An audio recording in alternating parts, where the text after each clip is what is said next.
Now, let's move on to our second module, various committees of corporate governance. What are the responsibilities of a corporate governance committee?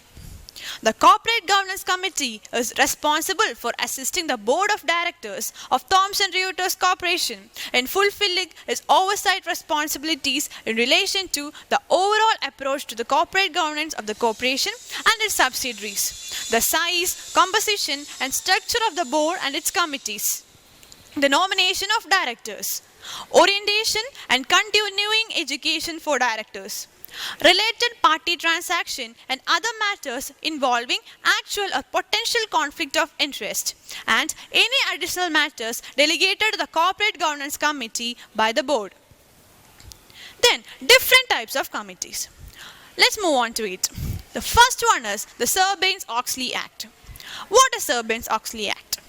The Sarbanes-Oxley of 2002 has been resulted of a disasters in the financial world, which included an instance of unethical behavior and fraudulent practices at major companies.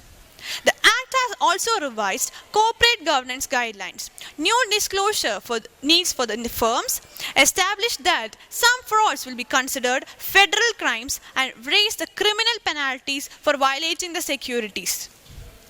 The next one is the Blue Ribbon Committee.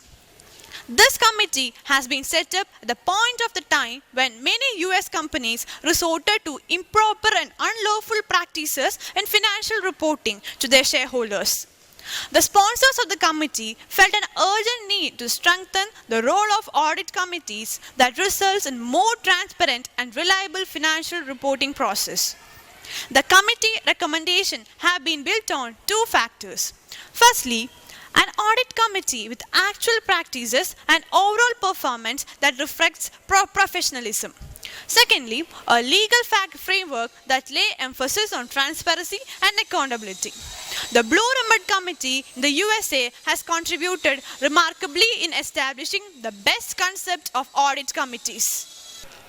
Next one is the Cadbury Committee. The key highlighting of the Cadbury report has been the board and accounting aspect of governance. Major emphasis have been on need for fair and precise reporting of a company's progress to the shareholders, which is board's responsibility and subject to confirmation by the auditors. Some recommendations of the Cadbury Committee have been debatable. As per rules of this committee, corporates quoted on London Stock Exchange have been required to report annually to shareholders on the conformity with the code. The work of Cadbury Committee has laid down foundation for other committees. This process has been proceeded in three directions. First, the further development of the codes of practice. Second, exploration of wider governance issues. And the third is the drive for better governance practices from the enlightened company directors. Other one is the Greenbury Committee. Greenbury Committee was formed in 1994 by the Confederation of British Industry in response to growing concern at the level of salaries and bonuses being paid to senior executives. Major findings of this committee constitute recommendations regarding following points. First one, remuneration committees made up of non-executive directors and should also determine compensation packages for whole team of directors. Full disclosure and shareholders' approval for each executive compensation package. Performance-based remuneration. Compensation package set at a level that is necessary to attract, retain and motivate the top talented without being excessive. These things, code of conduct, have been voluntary in the hope that self-regulation would be sufficient to correct things. The next committee is the Kumara Mangalam Birla Committee. In early 1999, Securities and Exchange Board of India set up a committee under Sri Kumara Birla to encourage and raise the standard of governance in the organization. The report submitted by the committee have been the first formal and comprehensive attempt to evolve a code of corporate governance in accordance to prevailing condition of governance in Indian corporates along with the condition of capital markets. The committee's suggestions have to be recommending the suitable amendments to the companies which are listed to improve the standard of corporate governance regarding disclosure of both financial and non-financial data, frequency of financial and non-financial disclosures, responsibility of independent and executive directors. Code of corporate governance compulsory for every organization. Next one is the Naresh Chandra Committee. Naresh Chandra Committee has been established on 21st August 2002. The Department of Company Affairs under the Ministry of Finance and Company Affairs appointed this committee to examine various aspects of corporate governance.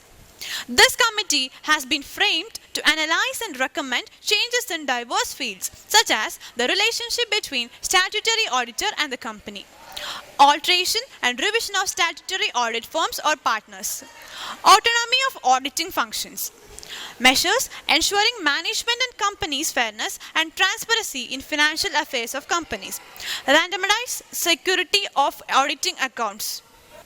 Next one is the Narayana Murthy Committee. There have been several corporate governance structures introduced, but there is no particular structure which can be chosen as being better than the others. This committee's recommendations are specifically designed for the Indian organizations.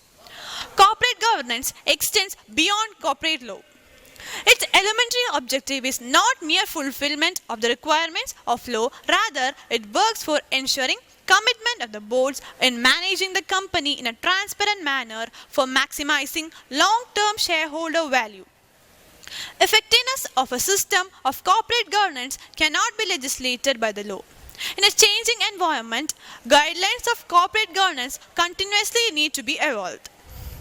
The committee believes that its recommendations have raised the standard of corporate governance in Indian firms and make them attractive for domestic and global capital. These recommendations also form the base for further evolution of the structure of corporate governance in consonance with a rapidly changing economic and industrial environment for the country in the new millennium. The next one is the J.J. Irani Committee. The Government of India constituted an expert committee on company law on 2nd December 2004 under the chairmanship of Dr. J.J. Irani. The effort has been made to make India globally competitive for attracting foreign exchange by suggesting systems in the Indian corporate environment which are transparent, simple and globally acceptable. One of the important recommendations of the J.J. Irani Committee has been that 1/3 of the board of a listed company should comprise independent directors.